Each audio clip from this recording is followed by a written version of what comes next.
Good afternoon. Happy signing day. Appreciate y'all being here. I want to thank Adam Prendergast and Kyle Fuller. Adam, obviously, you all know sports information, and Kyle Fuller's our video guy. All the stuff that you saw online and on Twitter and all through the social media stuff, the credit to those guys and their staffs. Great day for Troy University and our football program. This 2016 class represents 25 guys and 25 not only really good football players, I believe, but also 25 guys that are going to make an impact on this university, earn a degree from this university, and also be tremendous character people here in town. In recruiting, the only thing that matters are the people that are the guys that you get signed. The guys that we signed today, the only ones that matter. And I think it's important about getting the right fit culturally here at Troy. Not only within our town, but within our football program, and finding guys that are prepared to do things the right way. And I want to credit our staff. I thought they did a tremendous job. There's so many things that go into this recruiting. Everybody sees the end piece. Everybody sees kids pulling out hats and us doing fancy graphics. But there's so much hard work taking these coaches away from their families for extended period of time. So much hard work, not only by our football staff, but our academic people, our administrative staff. I can go on and on. One person I want to definitely point out is Brian Bennett. He's our director of player personnel. Does a ton of the behind-the-scenes work in recruiting for us. He's going to be available for the media here when we get done. Also, Al Pogue and Bam Hardman, Cornelius Williams, and John Summerall, they'll all be available. So if you want to talk about individual guys, those are the guys to go see. A couple things that I want to hit before I open up with questions. Our main objective is to protect our home turf. Thought we did that. We signed 15 guys within the state of Alabama. I think that says a lot, not only about the talent in our state, and I think this is one of the most talented classes of football players that this state's seen in a while. But I think it also speaks to the high school coaches and the high school coaching relationships that we've built. I think and credit to Todd Watson, who's not only our ops guy, but he's our director of high school relations, and he's done a tremendous job helping us grow those relationships. So I think we need to definitely acknowledge him. 3 Wiregrass kids in this signing class, 3 Montgomery area guys in this signing class. Obviously, that's our home turf. And we got several kids ranked highly in the state of Alabama on several of the sites. Several kids that are ranked highly at their respective positions nationally. And I think those are things that are very pertinent. We addressed several positions of need. If you look at our class, at quarterback, we only had 1 quarterback on scholarship as we started January, so we added there, and we'll talk about those guys in particular if you want. Then D-line, I think that's probably the strength of our class. If you look at the ability of pass rush that we were able to add to our football team in this class, I think it's significant. I think as an offensive play caller, that being my background, I know those guys wreak havoc, and you gotta really know where they're at, and to add 4 guys that can potentially rush the passer and win on any position, on any particular play is huge. Tight end, we had a very versatile guy, something that we have not had in our offense here in recent memory. And then we added 5 offensive linemen, which is a huge position in need going back to last season. So with that, I'll open it up to any questions about the recruiting process in general, anybody in particular. With so many offensive line, you redshirted a bunch last year. We're going to see some more redshirts for these guys to kind of break up the logjam. Yeah, Jeremy, I think the offensive line is without a doubt the hardest position to play as a true freshman. And I say that for a couple of reasons. Number one is because if I'm an offensive tackle, I just went on and on about these defensive ends that we just signed, and I think the defensive ends are some of the top athletes on your football team, guys that can run the fastest, jump the highest, the most flexible. And then you're talking about an offensive lineman or big kids, okay, and sometimes your linemen have grown later in life, and I think it's just hard to put those guys who are just kind of developing and are just kind of growing into their bodies against the best athletes.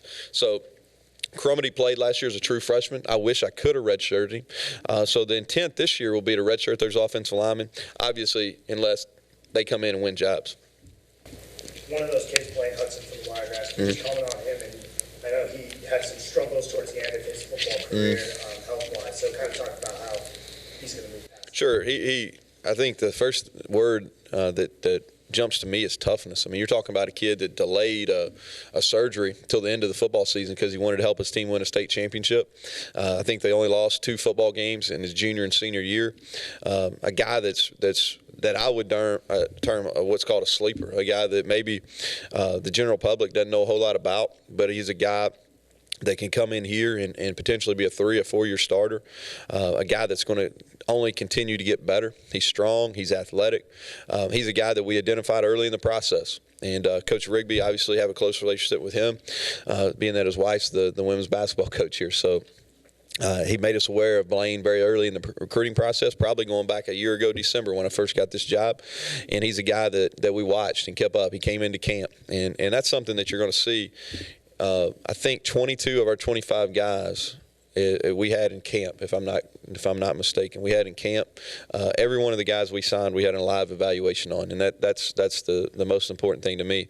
But I think anytime we can add a player of Blaine's capabilities, the fact that they're 30 minutes down the road, I mean, that's a home run. And then on that same hand, Dylan Bradshaw, what can he bring to the team? Well, he's a legacy of sorts as well. You know, his uncle played here and played on a national championship team. And so Enterprise High School, a lot of respect for the head coach there, David Faulkner. I think he's done a really good job. He's been real well coached by another Troy alum. So he's a guy that's going to be a center here. Moved around, had to play several different positions on the offensive line at Enterprise. Kid that's tough, plays the game the right way, and for that, the right way a lot of times for offensive linemen is nasty. And he's a kid that I think can come in, and he's got a really good feel for the game. He's played in a similar offense, and definitely a guy that Coach Moore saw practice live, came to camp. We've seen him. I went and watched him play when they played Lee High School. So, guy that we feel really good about. You talked during this past season about how you had to recruit or get players with length, and obviously at depth. Do you feel like you've accomplished some of that with this class? We are. We're longer at certain positions. Obviously, the defensive ends jump out to you. You know, with the guys at length, we need to get longer at wideout. That's something that we're going to continue to address moving forward. Our offensive line, we need to get longer. When I talk about length, I'm not just talking about height, but I'm talking about wingspan as well. So, yeah, that's something. We want to be a longer team. And if you look at it, I think Adam sent out a graphic. Would you tell me how many 17? How many guys? So many guys were above 6'3". I can't remember, but it was an impressive number. That was 9 out of your first 17. 9 out of my first 17, yeah. Hey, that was your tweet, Jeremy. I'm giving Adam credit. He's back there shaking his head. Of course, everybody's going to talk about Mr. Lucky. How did y'all wind up getting a guy who had offers from Texas and North Carolina State? Yeah. Well, I think if you go back and you look at the offer list that several of our guys had, I think you'd be impressed with it. I mean, a couple guys that jump out right off the bat that had those type of offer lists are Sam Letton, tight end from Walton High School in Marietta, and then obviously Kelvin Lucky, but Zoe Bridges. You know, those are some guys with some big-time offers that chose to come play at Troy University. And the deal with Kelvin is a unique situation.